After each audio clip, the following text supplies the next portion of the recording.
Identify کیے، لیکن ادھر اسٹیٹسٹکس آتے ہیں کہ سب سے زیادہ گدھے ہم چین کو ایکسپورٹ کر رہے ہیں. یہ کیا وجہ، ادھر کیوں ڈیمانڈ ہے گدھوں کی؟ میں پہلے آپ سے جو B2B کی بات کر لوں پھر میں اس پہ آتا ہوں. اچھا. تو اس کے اوپر ہم سیکٹر جو 21 سیکٹر میں سے 5 کے ہم B2B کروا چکے ہیں مزید. اب ہم سیکٹورل چل رہے ہیں. فار ایگزامپل ٹیکسٹائل اینڈ اپرل کے اوپر ہم نے پچھلے اسی مہینے کے شروع میں کیے. ہم نے فٹ ویئر اور لیدر کے اوپر کیے، فشریز کے اوپر کیے، ویجیٹیبل فروٹس اینیمل فوڈر اس پہ کیے، اور اب 2 سیکٹر اور ہیں، پلاسٹکس اینڈ ٹوائز اور میڈیکل اور سرجیکل اکوپمنٹ. تو یہ 7 کا راؤنڈ پورا ہو رہا ہے، تو ہم اگلے 7 کی تیاری کر رہے ہیں. تو اس میں کوشش یہ ہے کہ جو انویسٹمنٹ ہے جو B2B فوکس ہے، اس سے آپ کو اندازہ ہوگا کہ اس پہ ہم سیکٹر بائی سیکٹر جا رہے ہیں. فوکس ٹارگیٹڈ چیز ہے. پاکستان سے کمپنیوں کو آئیڈینٹیفائی کرتے ہیں، چین سے آئیڈینٹیفائی کرتے ہیں، ان کے پروفائلز ایکسچینج کرتے ہیں، پھر ان کو ملاتے ہیں، پھر یہ ان کی فیکٹریز کے وزٹ کرتے ہیں.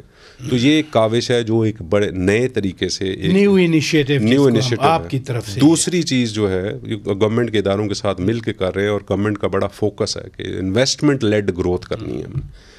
اس کے ساتھ جو ہم چیز انٹیگریٹ کرنے کی کوشش کر رہے ہیں، آپ کے علم میں ہے 25 ملین بچے اسکول پاکستان میں نہیں جاتے.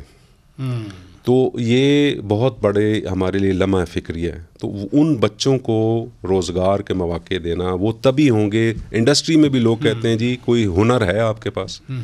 تو ہم ٹیکنیکل اور ووکیشنل ایجوکیشن اور ٹریننگ کے اوپر ابھی ہم نے پچھلے ہفتے سیمینار ادھر ہم نے فورم کرایا ہے ایمبیسی میں اپنے انیشیٹو میں. اس کو انٹیگریٹ اس ایفرٹ کے ساتھ کر رہے ہیں کہ جہاں اسپیشل اکنامک زون میں اس سیکٹر کی جو انویسٹمنٹ آ رہی ہے، مثلاً ایک گروپ سے جس دن میں آیا ہوں اس دن بات ہوئی ہے، ٹیکسٹائل والے وہ بڑے گروپ ہیں، وہ انویسٹمنٹ کرنا چاہ رہے ہیں.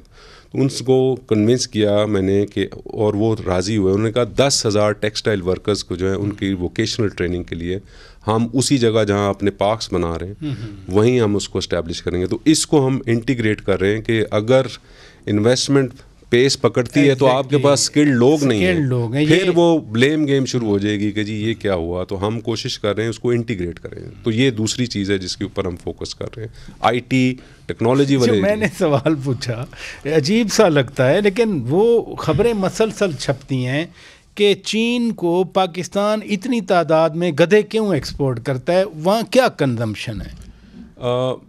گدھے میرا نہیں خیال کہ یہ فیکچول چیز ہے. کچھ اپنا سکن ہے، اچھا، اور کچھ اس کے انگریڈینٹس ہو سکتے ہیں. یہ جو ٹریڈیشنل چائنیز میڈیسن ہے اس میں سے کچھ چیزوں میں وہ انگریڈینٹ استعمال ہوتا ہے. تو وہ اس کا باقاعدہ ریگولیٹری نظام ہے. ایسی بات نہیں ہے کہ گدھے جو ہیں وہ لے کے سارے جو وہاں بھیجے جا رہے ہیں، ایسی بات نہیں ہے. اس کا باقاعدہ رجسٹریشن کا پروسیس ہے پوری. اس کے ساتھ یہ تحقیق ہوتی ہے کہ یہ جو جب تک کہ جو اگر گدھوں کی اجازت سلاٹر ہاؤس کی ہے اس وقت تک کہ ساتھ اتنی ہی تعداد میں افزائش نسل نہیں ہو رہی تو یہ لائسنس نہیں مل سکتا. تو یہ میں نے کہا تصحیح کر دوں.